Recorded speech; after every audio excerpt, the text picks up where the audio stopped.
যে ব্যক্তি আল্লাহর জন্য একটি ঘর মসজিদ ঘর নির্মাণ করবে, আল্লাহ রব্বুল আলামিন তার জন্য জান্নাতে একটা বালাখানা নির্মাণ করে দেবে।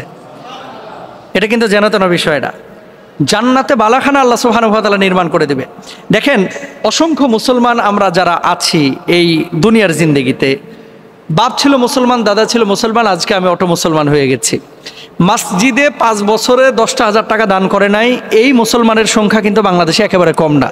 কিন্তু স্ত্রীর জামা কাপড়ে আপনার 10,000 কেন 30,000 টাকা খরচ করে দিয়েছে 2 বছরে। এরকম অসংখ্য মানুষ আছে যে নিজের স্ত্রীর বিলাসিতার জন্য, ছেলে মেয়ের বিলাসিতার জন্য 1000 টাকা, লক্ষ টাকা খরচ করে, কিন্তু আল্লাহর ঘরের জন্য খরচ করতে পারে না।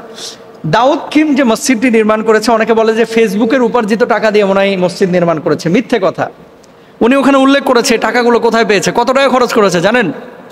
দাউদ খিম যে মসজিদটা নির্মাণ করেছে কত টাকা খরচ করেছে? $1,36,500 ইউএস ডলার।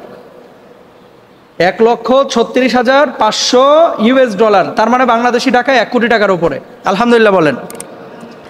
তো এরকম যারা সোশ্যাল মাধ্যমে যাদের বড় বড় পেজ রয়েছে এবং টুইটারে বড় বড় অ্যাকাউন্ট রয়েছে, ওরা কিন্তু চাইলে এরকম কোটি টাকায় যে কোনো মুহূর্তে তারা কিন্তু ডোনেশন আনতে পারে। আপনি বাংলাদেশে এই যে বন্যা দুর্গত এলাকায় যখন কাজ করেছে, আসন্না ফাউন্ডেশন কাজ করেছে, ওই যে একজন গায়ক কি যেন একটা ছেলে তাশরিফ খান, সে কাজ করেছে, কোটি কোটি টাকা কিন্তু উঠিয়েছে। তার মানে কি সোশ্যাল মাধ্যমের একটা পাওয়ার কিন্তু এখন আছে।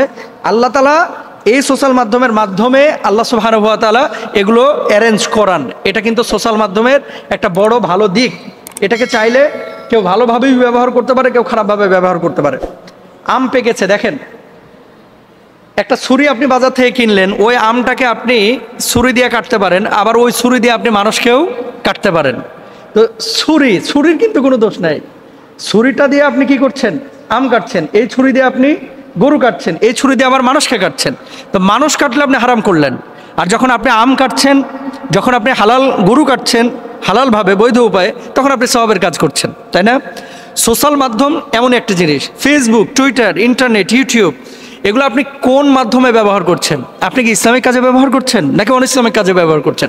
যদি ইসলামিক কাজে ব্যবহার করেন, এই ফেসবুক আপনাকে জান্নাতে নেবে। আর যদি অনইসলামিক কাজে ব্যবহার করেন, এই ফেসবুক আপনাকে জাহান্নামে নেবে।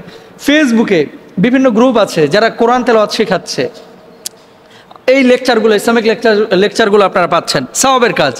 এখন দাউদ খিম যে মসজিদটা নির্মাণ করেছে, অবশ্যই এই কাজটা সে ভালো কাজ করেছে, এবং অমুসলিম হয়ে যে কাজটি করেছে এটা মুসলমানদের জন্য একটা বড় শিক্ষা এর মধ্যে সে রেখেছে। দেখেন, সৌদি আরবে সে কিন্তু হজ্জেও গিয়েছে, উমরাও করেছে। তো কাবা যখন সে দেখেছিল, সে তার অনুভূতি প্রকাশ করেছিল যে স্পিরিচুয়ালি এই অনুভূতিটা এটা ভাষায় প্রকাশ করার মতো না।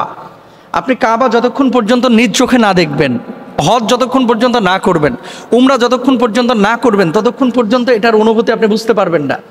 ব্রিটিশ গায়িকা, ব্রিটিশ নায়ক, ব্রিটিশ খেলোয়াড়, অন্য ধর্মের অনেক বড় বড় ফুটবল তারকা যারা চেলসিতে খেলে, বার্সেলোনায় খেলে, এরা ইসলাম গ্রহণ করার পরে যখন কাবায় গিয়েছে, তাওয়াফ করেছে, তারা তাদের অনুভূতি প্রকাশ করেছে। এই দাউদ খিম অনুভূতি প্রকাশ করেছে। সুতরাং আল্লাহ সুবহানাহু ওয়া তাআলা কাকে কখন কিভাবে হেদায়েত দেবে এটা আপনিও জানেন না, আমিও জানি না। মাইয়াদুলিল্লাহু ফালা হাদিয়া লাহু ওয়া মাইয়াহদিল্লাহু ফালা মুদিল্লা লাহু। যদি আল্লাহ কাউকে হেদায়েত দান করে, কেউ তাকে বিভ্রান্ত করতে পারবে না। আর কাউকে যদি আল্লাহ বিভ্রান্ত করতে চায়, সারা দুনিয়ার মানুষ একদিকে হয়ে তারা হেদায়েতের পথে আনতে পারবে না।